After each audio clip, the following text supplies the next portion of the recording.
Rashi ramène là-bas, Vayera Ela, Yosef Nira El Aviv. Yosef se montre à son père. C'est pas marqué il vient voir son père, c'est marqué il vient se montrer à son père. Et là, messieurs, il faut comprendre, parce qu'a priori, Manaf Kamina, de s'arrêter sur la précision, si Yosef vient voir son père, mais bien se montrer à son père. Puisque de toutes les façons, même si tu viens voir ton père, de toute façon, ton père va te voir. S'il y avait une mission comme ça, que je viens voir mon père, mais il ne va pas me voir. Alors là, je comprends que tu dois me dire, il vient pour que son père le voie. Là, je comprends. Par exemple, ça serait qu'il vient voir son père à travers la fenêtre, mais il ne rentre pas dans la pièce, et son père ne va pas le voir. Alors là, je comprendrais pourquoi Rachid vient me dire, non, on parle qu'il vient pour que son père le voie. Là, je comprendrais pourquoi Rachid parle. Mais on ne parle pas de ce cas-là. On ne parle pas qu'il vient le voir à travers la fenêtre. On ne parle pas qu'il a pris de longue vue, Yosef, et qu'il est en train de rechercher son père. De quoi on parle?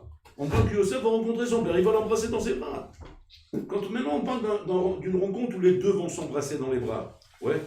Est-ce que tu as besoin dans ce cas-là, Rachid, de me dire, attention, Yosef vient pour que son père le voie. Mais c'est sûr qu'il va le voir. C'est évident qu'il va le voir. Vous avez compris? Donc pourquoi Rachid s'arrête ici? Rachid, en général, il ne s'arrête pas pour rien. Il s'arrête parce qu'il sent qu'il y a un problème dans le chat. Ouais. Et pourquoi Rachid a besoin de s'arrêter ici, alors qu'ici, c'était évident, de la manière comment ça va se passer, que Yaakov va le voir. C'est la question. Alors en fait, non. Ici, on nous a parlé d'un yesod très racheux, un yesod très important. C'est ce qu'on appelle Shlimut HaMaaseh. On appelle ça Shlimut HaMaaseh. Ouais. C'est-à-dire qu'il y a devant l'homme toujours deux vitesses. Deux vitesses dans tout ce qu'un homme y fait dans la vie. Ouais. Tout ce qu'on fait, dans tous les domaines. Dans le travail, dans le couple, dans le kilo des enfants, dans les mitzvot, dans l'étude de la Torah, dans Ben Adam la Havelo, Ben Adam la Makom. Il y a toujours deux vitesses. Il y a première vitesse qui est simplement, je fais le Maaseh pour me rendre quitte. La Tzet et Dechova. Okay? Donc à ce moment-là, bon, je le fais, à ma manière. Je fais la chose à ma manière. Par exemple, tu vas dire à quelqu'un, quoi, comme ça tu fais le kidouche, je dis, ouais, c'est ma façon de faire. Comme ça tu mets les filim, ouais, c'est ma façon de faire. Et il y a celui de Rabotai qui va faire la chose, Beshlemut. C'est Beshlemut HaMaaseh. C'est où il va, chercher à faire la chose le mieux possible, d'une manière shlema, d'une manière parfaite. Vous comprenez? Alors, où est-ce qu'on cherche en général Shlemut HaMaaseh? Shlemut HaMaaseh, en général, on le cherche quand on aime. Quand on n'aime pas, on se débarrasse. Et moins on en fait, mieux on se porte. Mais quand on aime, alors on ne se contente pas que de faire juste la chose. On veut la faire d'une manière parfaite. Pas parfaite parce qu'on ne se rend pas quitte tant qu'on n'a pas fait le parfait. On n'est pas dans quelque chose de technique ici. On est dans une argacha. Que comme j'aime, alors je veux que ce soit entier, chalem, qu'il manque rien. Vous voyez? Ça vient plutôt de l'amour, ça. Donc c'est-à-dire que dans le maaseh qu'un homme il fait, quand un homme il va prier par exemple, il va faire le mitzvah de mettre les tefillim, il va faire le mitzvah d'étudier la Torah. Il ne va pas se contenter uniquement d'étudier. Quand tu étudies par exemple, tu vois des bonhommes ils étudient, tu sens qu'ils n'étudient pas avec envie. Ils sont pas vraiment envie. Bon, ils le font parce qu'ils sont chayavim de le faire. C'est leurs obligations. Et ils remplissent leurs obligations. C'est déjà pas mal, hein? C'est déjà bien de faire ça. Très bien. Mais tu ne sens pas chez eux une motivation. Tu ne sens pas chez eux un engagement. Ouais. Et tu dis au bonhomme, je sais pas moi, mets un peu de cœur dans ce que tu fais. Si tu lève, mets ton cœur un peu là-dedans. Et il n'arrive pas. Pourquoi il n'arrive pas? Parce qu'il n'aime pas. Et quand tu n'aimes pas, hein, alors tu n'arrives pas à être chalem dans la chose. À être chalem dans la chose. C'est-à-dire la shlimut vient quand on aime la chose. Il a fait. Yosef, il aime son père. Alors comme il aime son père, il veut pas simplement lui voir son père. Il se soucie que son père le voie. C'est quoi la nafkamina? Regarde la nafkamina, souma la nafkamina. Que lui vienne voir son père, ça c'est mon côté à moi. Keviachol, c'est mon languissement. Moi. J'ai langui mon père, j'ai envie de le voir. Il a fait. Mais maintenant, je peux, si j'aime mon père, faire un pas en plus. C'est quoi le plus? C'est que je fais en sorte, en vérité, moi, de mettre un peu de côté et de laisser lui profiter de moi. Pourquoi? Parce que je sais que lui aussi, ça fait 22 ans qu'il ne m'a pas vu. Et que lui aussi, il a envie de me voir. Ouais. Alors, la nafkamina va être comme ça. La nafkamina va être que dans l'acte que je suis en train de faire, parce que là, extérieurement, on ne voit rien. Extérieurement, tu ne vois rien. Tu vois deux hommes s'enlacer, une personne en train d'embrasser quelqu'un d'autre. Tu ne vois pas extérieurement que le bonhomme a fait en sorte que l'autre le voie. Où ça se passe dans le cœur. Ça se passe dans le sentiment intérieur. Et c'est pour ça que Rachid vient dire, il vient se montrer à son père. C'est-à-dire que, qu'est-ce qu'il y avait dans le cœur de Yosef à ce moment-là, Rabotaï? Le souci que son père le voie. Pas le souci, lui, de vouloir embrasser son père. Parce que ça, dans la vie, tu prends. Même si tu dis, ouais, non, mais ça lui fait plaisir que je m'embrasse. Ça lui fait plaisir, et rien à mal à saute. Si tu le fais dans l'intention de passer ton languissement, tu es en train de prendre. La vie, c'est donner, c'est pas prendre.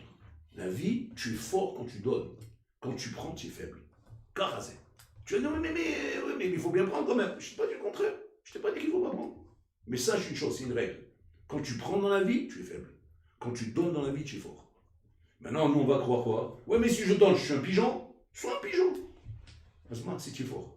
Mais pas t'arrêter d'être un pigeon fort. Tu es un pigeon fort. Mais pas t'arrêter comment on t'appelle. Parce qu'on t'appelle pigeon, c'est ça qui te dérange.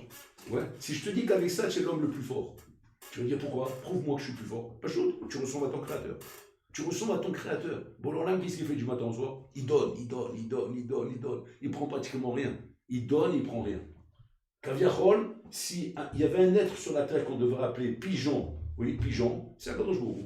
Parce qu'en fait, il a un monde autour de lui, Rabotai, à qui il n'arrête pas de donner. Il donne, Rabotai, à des bonhommes qui n'arrêtent pas d'aller contre sa volonté du matin au soir.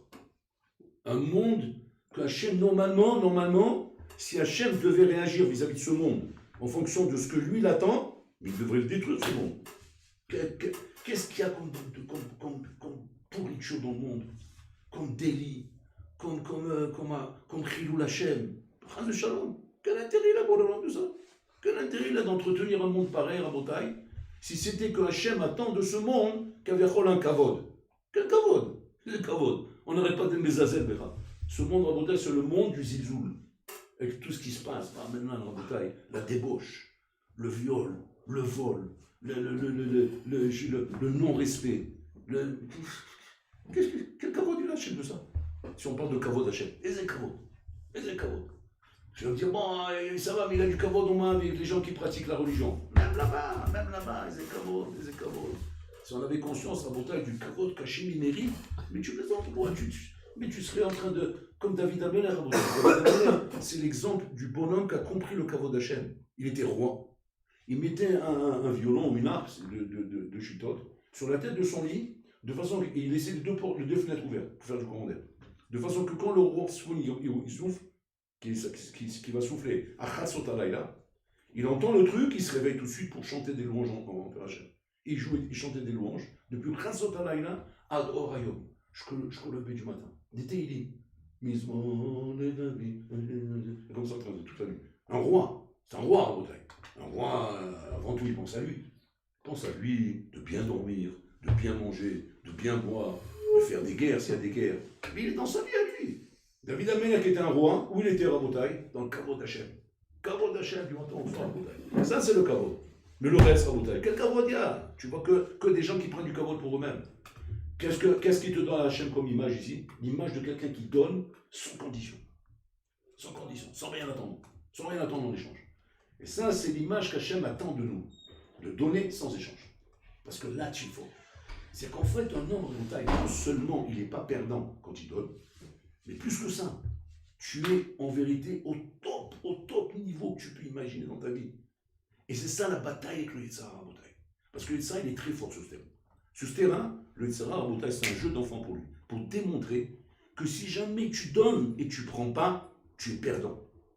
Et c'est très dur, Rabotai, très dur de vivre dans un esprit où, a priori, je vois comment des situations me donnent le choix de prendre ou de donner, et je choisis de prendre et pas de donner. Pourquoi? Parce que je ne veux pas être lésé. Je ne veux pas qu'on profite de moi, je ne veux pas qu'on me lève, je ne veux pas qu'on me prenne pour un idiot, n'importe quoi. Alors que non, la Torah vient t'apprendre, c'est là ta force. Parce que tu ne sais pas ce que tu veux de l'autre. Là, tu as voulu prendre quoi? Tu as voulu prendre 100? 100, c'est olamazé, c'est matériel. Mais ce que tu as gagné en donnant, tu as gagné Kohanedivut. C'est une force spirituelle infinie. C'est quelque chose qui te donne un kinyan mitzri éternel en toi. Mets la balance maintenant. Tu as pris 100, tu as perdu 100 en rouhani. Tu as pris 100 en matériel et tu as perdu 100 en rouhani. Quand tu donnes, tu prends 100 en rouhani. Quand tu prends 100 en matériel. Maintenant, fais à toi la balance. Et à toi de réfléchir à ce que tu gagnes, ce que tu perds dans la vie. Tu fais un shikoul gashmi ou un shikoul rouhani. C'est toujours ça, en bouteille.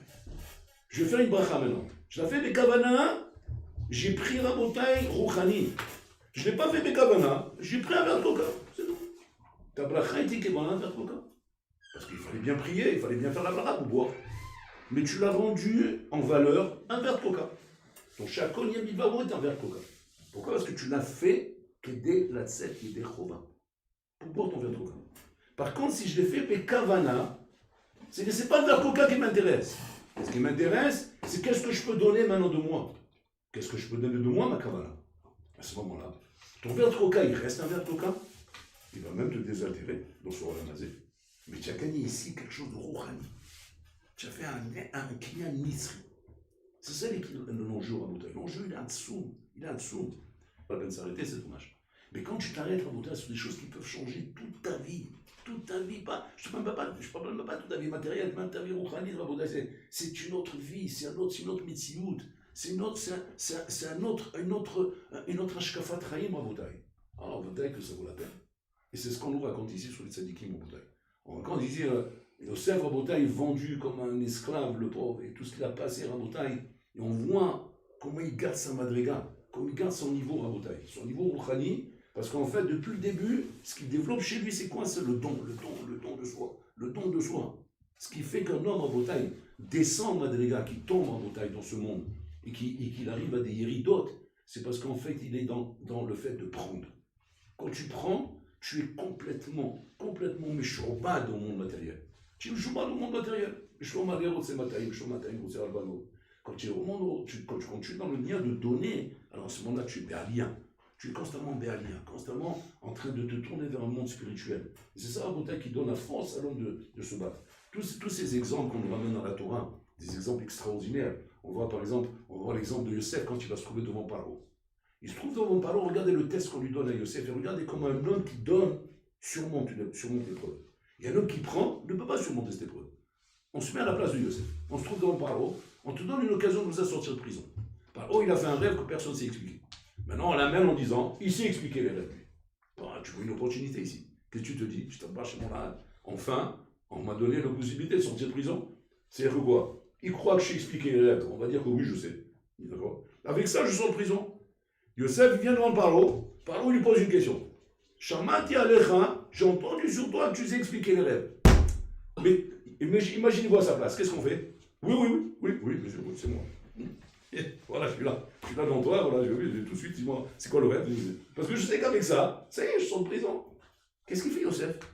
Il fait un maasé Rabotai, mais à sa place, on dit, mais il est fou, il a fait une gaffe. Qu'est-ce qu'il dit à Paro? Il dit, non, c'est pas moi. Il dit, Bil'ada, il sent moi, Bolan, Hachem, il peut prendre, voilà, tu vois là, voilà, le sorcier que tu as là-bas. Lui, il peut le faire. Vraiment, demande à Hachem, mais tu vois, il le fera lui. C'est Hachem qui fait tout. Qu'est-ce qu'il fait, Yosef? Pas chaud, Rabotai, il s'extermine, il s'élimine, il s'efface. Pourquoi il fait ça? C'est quoi sa ligne de conduite Rabotai qui l'amène à savoir que c'est ça qu'il faut faire maintenant?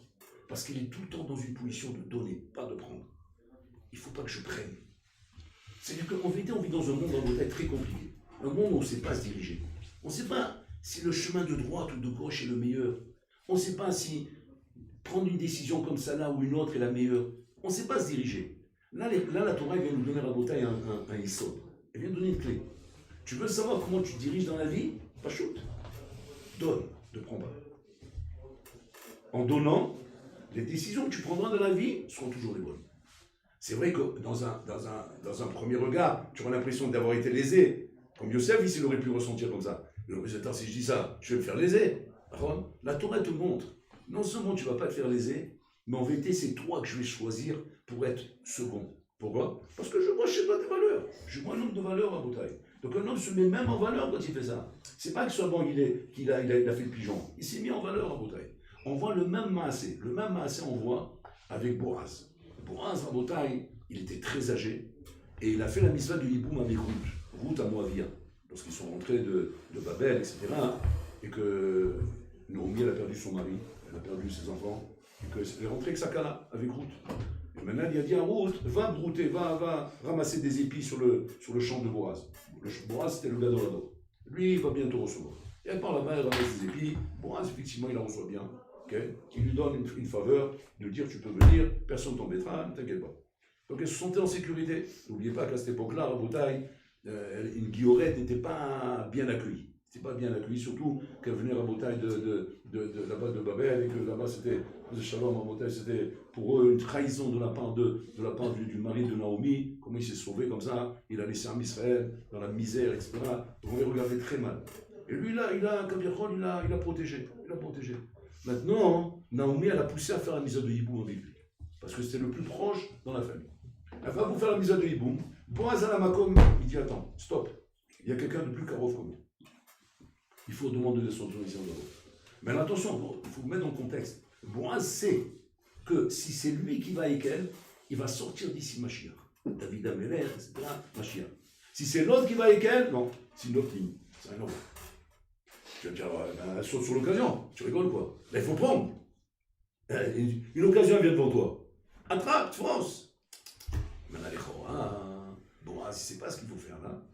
Comment il fait son choix? Par rapport à la règle qu'on a donnée. Non, il faut donner. Il faut donner ce qu'on regarde. Bon, il a vu, bon, déjà, on va aller le voir. On va dire, voilà, tu as une misva à faire, est-ce que tu veux la faire ou pas? Il lui montre la misva, il ne montre pas que. Il ne fait pas une embrouille. Il lui montre vraiment la misva. Non seulement à ce moment-là, il dit non, Anilo Mouchan. Alors à ce moment-là, comme il n'y a pas de Borel, il n'y a pas de lui, alors je peux venir moi. Regardez un peu à Rabotaï, combien de force à Rabotaï, nafchi. Il faut ici pour arriver à surmonter des épreuves pareilles à Rabotaï, pour arriver à se mettre de côté et laisser l'autre passer avant. On voit ça de Boaz, on voit ça de Shimshon aussi. Shimshon dans Rabotaï. Shimshon, il a été attrapé par les Palestiniens, ils lui ont crevé les yeux, ils l'ont mis sur une arène, attaché, et ils étaient en train de le torturer jusqu'à ce qu'il va mourir. Shimshon, à ce moment-là, il fait une prière à Hachem. Azekinina. Renforcement, encore une fois. On n'a pas amasé. Pour arriver même à faire ta vengeance Hachem. Et là, il demande par quel mérite, parce que sauf, il faut un mérite pour ça.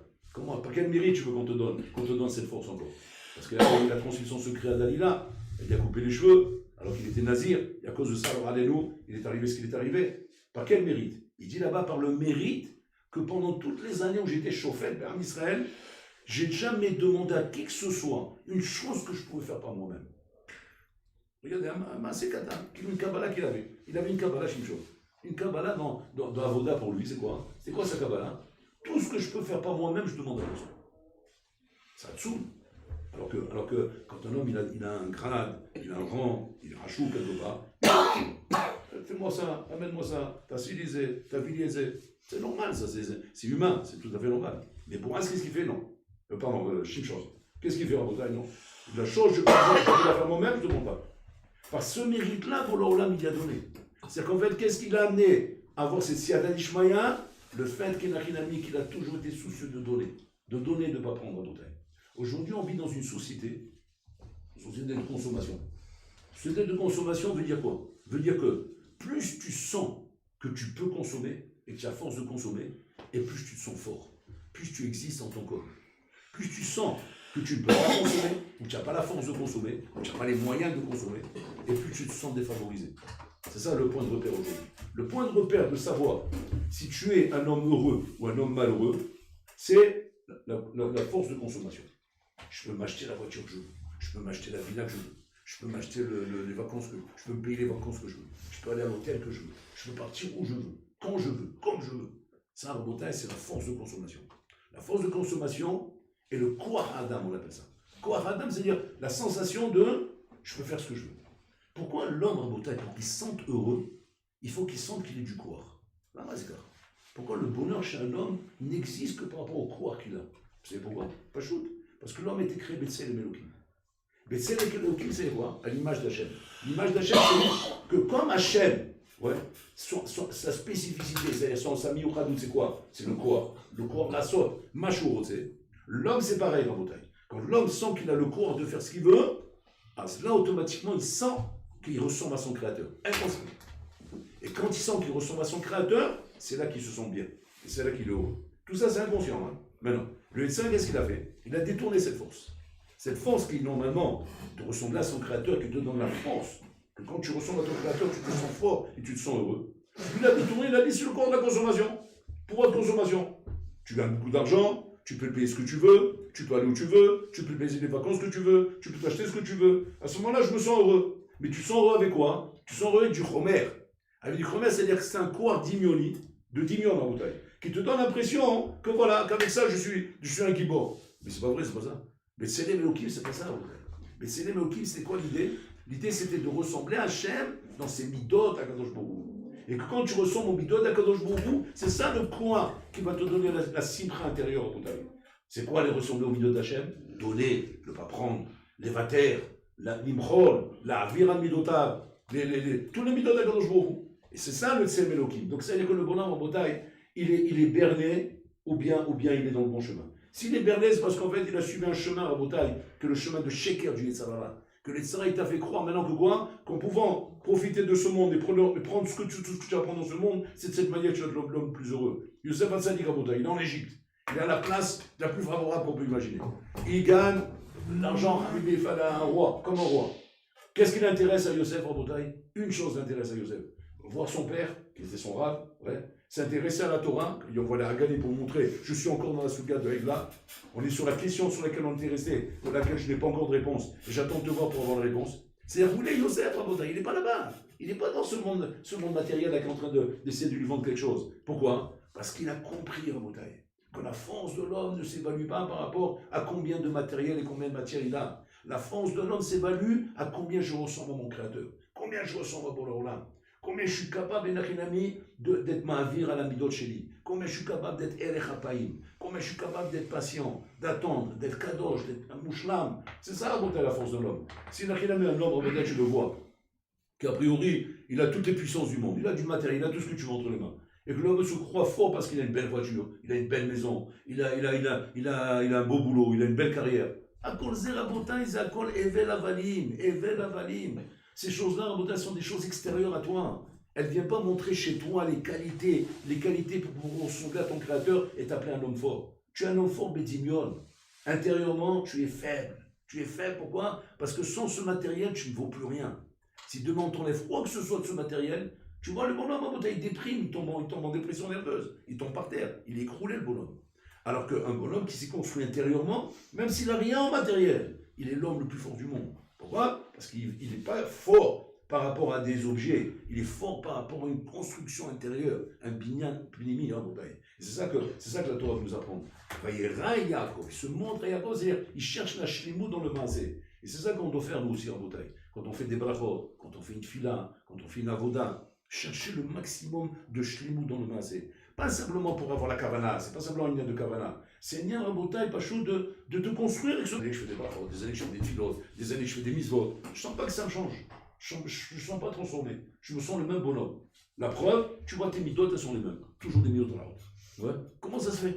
Pourtant, c'est marqué, à chaque déchat, les mitzvot, normalement, elles me sanctifient. Elles me rendent kadosh. Pourquoi je ne me sens pas kadosh? Commence d'abord par des exercices qu'il faut faire tous les jours. Tous les jours, des exercices en bouteille, où peu à peu on s'apprend à donner et pas à prendre. À donner, c'est-à-dire, c'est la donner à son entourage. Donner à son entourage, donner d'amour à son entourage, sa femme, ses enfants, ses amis, ses copains, etc. C'est-à-dire d'être toujours le premier pour dire bonjour, le premier pour donner un sourire, le premier pour aller serrer la main à quelqu'un. Et pas se sentir un bouteille pigeon, parce que si je dis bonjour le premier, alors on va croire que je suis un lèche-botte. Ou bien si je dis bonjour au premier, on croit que je suis faible, etc. Mais jamais de la vie. Les Tanaïm, il y avait un Tana, il se vantait en disant les Olam, à tout jamais dans ma vie, personne ne m'a devancé de dire bonjour. Rien de quoi ils se vantaient. Pourtant, un Tana, c'est de quoi peut se vanter. J'ai fait le chasse 1000 fois. J'ai fait des tikounim, j'ai fait le soir, j'ai fait ça. Il raconte rien de tout ça. Qu'est-ce qu'il dit? Je me vante de quoi? Qu'il n'y a pas un homme dans ma vie qui m'a dit bonjour à moi. C'est un dessous en bouteille. Quoi, il y a que ça pour te vanter, toi? Tiens, t'as là. Tu te rends compte un peu ce qu'il dit? Il connaît toute la Torah entière dans sa tête. De quoi il se vante? De Maasim Kaélé. Pourquoi? Parce qu'il a compris à l'hôtel que même s'il a toute la Torah dans sa tête, si c'est pas pour apprendre à donner, à quoi ça me sert tout ça? Qu'est-ce que j'ai gagné de tout ça? Donc, le fait qu'il a vu que sa Torah qu'il a appris, effectivement, parce qu'il a fait beaucoup de Torah, c'est Rabbi Eliezer, mais qu'il a vu que sa Torah lui a permis d'arriver à cette madriga là, qui est de donner, éclater les machos. Là, je suis arrivé à quelque chose. Et ça, c'est ma fierté. Ça, c'est ma fierté de savoir que jamais dans ma vie, un bonhomme a devancé le shalom. Qu'est-ce qu'il veut dire par là? Il veut dire par là que, parce qu'en vérité, quand c'est qu'on te demande le shalom, quand tu t'es coincé, tu t'es bloqué, tu as cru que c'était pas propice maintenant de dire shalom à ce monsieur. Pourquoi? Parce que la fois, il m'a mal regardé, il m'a mal parlé, il m'a mal fait. J'ai pas aimé comme il a réagi envers moi, etc. Mais Rabbi Eliezer à Botaï, il a eu des situations comme ça. Mais malgré tout, de quoi il se vante? Jamais. Pourquoi jamais? Parce que mon souci n'était pas le bonhomme que j'ai en face de moi. J'ai pas de essai avec lui. C'est pas lui qui m'intéresse. C'est quoi? Lui, il est simplement un instrument pour me mettre dans une épreuve. Pour voir, encore une fois, si je suis capable de me dépasser. Et ça, au Hachem, je suis fier de moi. J'ai toujours réussi à me dépasser. C'est ça qu'il dit. Yosef, qu'est-ce qu'il dit à ses frères? Ses frères, ils viennent le voir. Yosef, je t'en supplie. Maintenant, ça y est, hein, on tourne la page, on a fait une bêtise, on t'a vendu, on t'a éclaté, qu'est-ce que tu veux? Bon, puis on se calme. Tape la main, on est frères. Hein. Qu'est-ce qu'il leur répond, Yosef? Il lui dit, est-ce que j'ai un essai avec vous? Avec Hachem. C'est Hachem qui a décidé tout ça, c'est pas vous. Vous êtes ça des shtirim. Vous pensez à faire tchouva. Arrêtez de vous prendre la tête avec moi. Faites tchouva pour ce que vous avez fait. Moi, pour moi, vous m'avez fait un mal. Pourquoi? Parce que j'ai un essai avec Bolo Olam. Regardez la force d'un homme en bouteille qui se dépasse. C'est un homme que même quand on lui fait quelque chose dans la vie, mais il ne te voit pas toi, Bichlal. Il voit simplement comment Hachem t'a manipulé pour me faire ça. Mais c'est Hachem que je regarde moi. Donc moi je regarde que quoi? Hachem, on sait encore les Tova. Maintenant, tu as vu comment Hachem il est avec moi, il est avec moi. Regardez sur quoi il s'accroche. C'est quoi il s'accroche? Il continue à avancer. Qu'est-ce qu'il arrive? Il arrive là-bas. Il va à la trappe. Tac, il jette en prison. Et puis il sort là-bas. Encore une fois, qu'est-ce qu'il dit? Tout va bien. Mais comment tout va bien? Tu es en prison maintenant 10 ans? Non, tout va bien, tout va bien. Bon, alors là, il est avec moi. Qu'est-ce qu'il voit? Deux, il leur raconte des rêves. Il leur explique les rêves. Ah, il commence à comprendre qu'il y a un talir ici. Il a failli se faire avoir en disant rappelez-moi de moi, rappelez-vous de moi. Oh, à la Macom. Il a prié pour qu'on oublie. 2 ans en train de rêver la horde là-bas, en train de te torturer avec un rêve. Pourquoi? Parce que lui, il a dit 2 fois, donc il fallait qu'il attende 2 ans. 2 ans, là, il attend avec le rêve à cause de lui. Ouais. Et les Maasé, il voit Bololam comment à la fin, il le prend, tapis rouge. Ouais. Il amène la beauté en fanfare devant le roi. Il attend ça, Yosef, il attend. Il sait que ça va tomber. Il sait que Bololam fait un manach qui peut m'amener quelque part. Maintenant, nous, dans la vie en bouteille, c'est nous qui mettons des mamaches qui nous mettent des bâtons dans les roues. C'est nous qui bloquons le processus. Le processus est pour ton bien. Laisse Bololam travailler. Arrête de lui mettre des bâtons dans les roues. C'est toi, en mettant des bâtons dans les roues d'Hachem, qui ne laisse pas Hachem t'amener où il veut t'amener.